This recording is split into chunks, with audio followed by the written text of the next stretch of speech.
Трамп будет дожимать сделку, насколько сможет, на сделку по ресурсам украинским. И после этого он сможет принимать уже решения развязанными руками. Вот он сделку подписал, его украинцы ратифицировали. Теперь он может, в общем-то, страницу перелистнул, теперь он может дальше работать во втором направлении, в дальнейшем. Это прекращение военного конфликта на Украине. Россия для Соединенных Штатов нужна. Россия ей по многим причинам. Нужно оторвать Россию от Китая. Но и потом, если честно, то Трамп так все провернул, что он главный выгодополучатель русско-украинского конфликта. Вот как после Второй мировой Соединенные Штаты стали главным выгодополучателем, так и сейчас, но там они хоть как-то участвовали в конфликте, а здесь, в общем-то, нет, только поставляли вооружение и никаким образом не участвовали. Сейчас они по ресурсной сделке, они смогут получить право первой ночи на покупку газотранспортной системы Украины, советского наследия.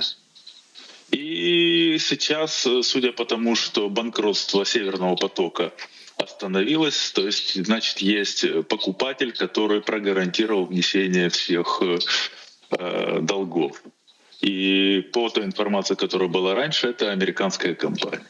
То есть американцы могут и российское наследие, так как бы сказать, получить в свои руки, могут получить и советское, и стать и политически, у них будут рычаги давления на Европу. Норвежский газ истекает, срок, то есть он становится его все меньше. И хорошо очень на этом заработать. Олег, ну подождите, а что же тогда было в Киеве во время саммита коалиции желающих и тех заявлений, которые там прозвучали? Ну, у них своя игра, а у Трампа своя. Они тоже хотят получить место за столом и тоже поживиться. Они вкладывали деньги и считают это несправедливым. Они все считают несправедливым. Россия несправедливо пользуется даденными Богом природными ресурсами в таком количестве. В Европе ничего нет, а у России все есть. Да, но вы допускаете, что в четверг в Стамбуле действительно может пройти саммит на высшем уровне? Хотя нам все равно. Вот нам любой вариант нас Поясняйте. Знаете, вариант... Я закончу по газовой сделке. Это очень важно. Соединенные Штаты, получив сейчас ключи от поставок газа в Европейский Союз, они могут стать посредником. У них для этого все есть. И они могут и политически прикрывать этот кран и открывать, когда нужно. И они могут и зарабатывать на этом. А что для этого нужно? Для этого нужно, чтобы закончилась война. Война закончится, они начнут на этом зарабатывать. Они получили все, что хотят по ресурсной сделке. Теперь это можно реализовывать. Теперь, если Зеленский поедет в Стамбул... А он сказал об этом, что поеду при любом раскладе. Будет выглядеть как полный дурак, потому что встречаться он будет с Ушаковым. И будет президент Украины встречаться с помощником, да, очень уважаемым человеком, большим профессионалом, специалистом, в отличие от Зеленского в своем деле. Но это не встреча, это вообще будет кино. А если он не поедет, то получается, как же так? Он сказал, что поедет и не поедет. А если он поедет и начнет говорить про мир, ну хорошо, значит, будет мир на основе Стамбульских соглашений. Ну подождите, Олег, полчаса тому назад президент США заявил, что он раздумывает о возможном прилете в Стамбул. Его прямая речь: «Я верю, что оба лидера будут там». То есть он имел в виду и Путина, и Зеленского. Владимир, для того, чтобы встречаться с Владимиром Путиным, надо быть Дональдом Трампом. Или можно, то есть вы исключаете, что Трамп прилетит? А вот если Трамп прилетит и Зеленский прилетит, то Путин уже тоже придется прилететь? Путин, прилетит, безусловно. Путин прилетит, хотя, знаете, есть проблема. Турция — страна НАТО, и хоть он и не признает решение Международного суда, но все равно есть определенные проблемы. Давайте будем смотреть, как будут развиваться события. Ну, здесь не важно, прилетят они, не прилетят. Важно, что либо Зеленский принимает условия Стамбульского мира с новыми условиями России, и тогда, да, хорошо, мир на условиях России. Либо он не принимает, и тогда Трамп либо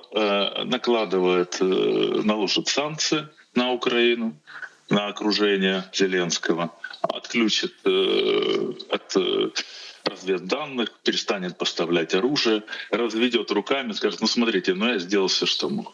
Либо, да еще попросит Фица и Орбана, чтобы они заблокировали выделение помощи от Европейского Союза, увеличение выделения, потому что старые программы будут идти. И либо, как говорят на Украине, что вмер, что сдох. То есть или умер, неважно как. Важно, нас оба варианта устраивает. Да, но если приедет Трамп, так. и если будут какие-то супергарантии, возможно, безопасности, Владимир Путин и приедет. Но это будет встреча Путина с Трампом, который может за руку привести Зеленского. Может привести, может не привести. Но я думаю, что президент Турецкой Республики гарантирует эту безопасность. Он уже неоднократно подчеркнул, в том числе сегодня, что приложит максимум усилий. Но я в Киеве слышал во время саммита коалиции желающих несколько иную риторику, Олег.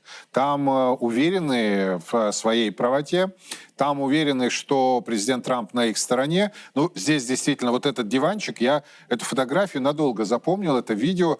Много что привнес Владимир Зеленский вот вообще в большую политику, ну, как и Дональд Трамп, я вам честно скажу. То есть вот появление бизнесмена, который начал политическую карьеру и завершил ее в короткий период, достигнув максимума, это, конечно, Трамп, а юморист, который стал политическим фактором, нравится это кому-то или не нравится, это господин Зеленский. И я не могу их исключать из этого процесса. Возможно, все изменилось и теперь решается публично, а не за плотно закрытыми дверями. Хотя, думаю, я все-таки прав, плотно закрытые двери самый лучший вариант. Да, пропаганда, что с одной, что с другой стороны, и меня, как и вас, не удовлетворяет. Братья, да. Абсолютно, ягоды одного поля. Да. Скажите, все-таки вот на ваш взгляд, мы скорее... Вот Дональд Трамп сказал, что эта неделя будет очень важной, да? Она может стать либо исторической, либо провальной. Вот мы скорее ближе к исторической или ближе к провальной? На взгляд Олега Царева. Я вижу согласованную игру со стороны президента Путина и президента Соединенных Штатов Дональда Трампа. Это видно невооруженным взглядом, даже не профессионалу. А тот, кто следит за событиями, ему видно вдвойне, втройне. Сначала Дональд Трамп заявляет о том, что вот было бы неплохо провести, вот Эрдоган бы выступил бы неким посредником. И потом мы видим, что через больше недели прошло, Владимир Путин дает пас на то, чтобы Эрдоган... То есть это видно согласованные действия. Вот смотрите, как произошло где-то неделю назад. Вдруг все наши официальные лица один за другим по 5 обращений в день, заявление о том, что мы готовы без всяких условий начинать перемирие. Z-каналы начали сходить с ума. Ну нельзя же так настойчиво приглашать 2-5 раз в день. Ну что, у нас совсем безнадежная ситуация? Нет, это согласованная позиция, потому что Дональд Трамп подхватывает это через время, и это становится мейнстримом. Смотрите, как нагнетали страсти европейские лидеры. Ну все, ну катастрофа, ну ультиматум, ну все, уничтожат Россию прямо, запугали да нельзя.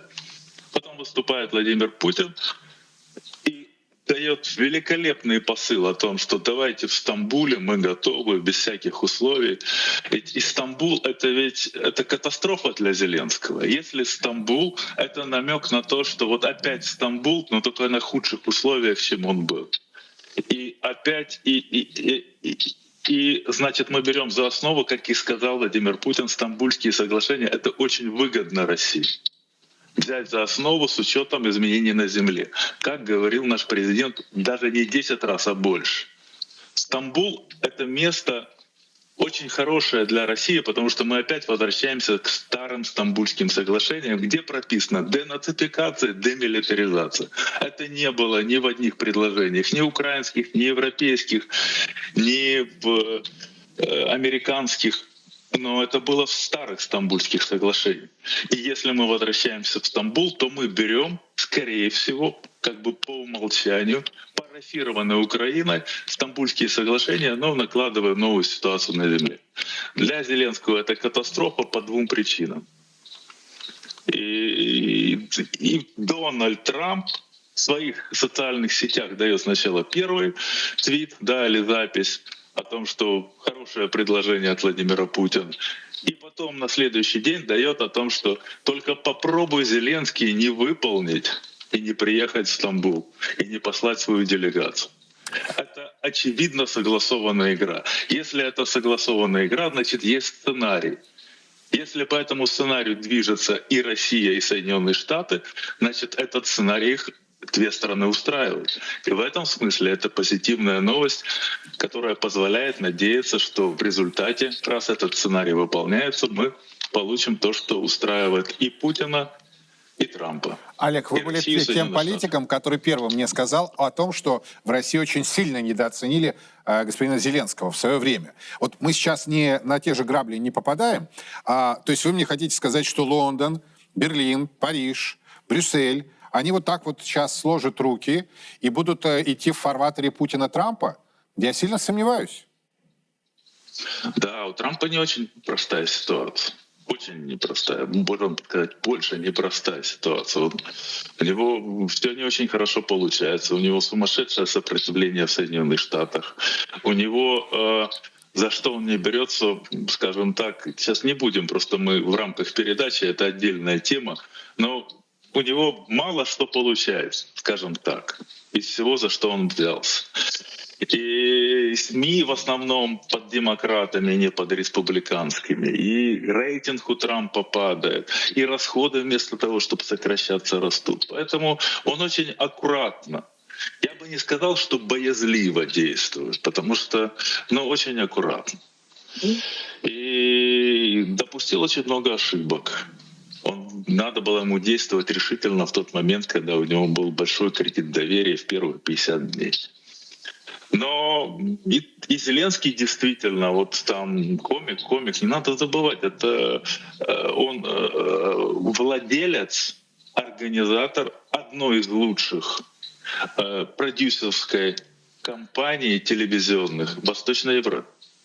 И мы до сих пор «Сваты» смотрим и платим товарищу Зеленскому, господину, пану Зеленскому. Кстати, прокладки и все остальное. И сколько сериалов было снято, только на российский рынок. Поэтому недооценивать Зеленского, конечно, нельзя было. И да, и в общем-то ход спецоперации 3 года мы движемся, благодаря солдатам, благодаря отваге наших войск. Но сказать о том, что это все у нас быстро и легко происходит, нет, не быстро и не легко. И в том числе из-за организационных решений, которые принимаются на Украине. Не только помощь Запада, но еще и правильная организованная помощь Запада. Поэтому, да, действительно, тут непростая ситуация. Но вот слаженная работа Трампа и Путина позволяет все-таки с неким оптимизмом смотреть в будущее. По крайней мере, вот разрушить вот этот, знаете, как они нагнетали страсти с этим ультиматумом. И так это все буквально 2 ходами разрушить, это просто молодцы. Это было высокое искусство.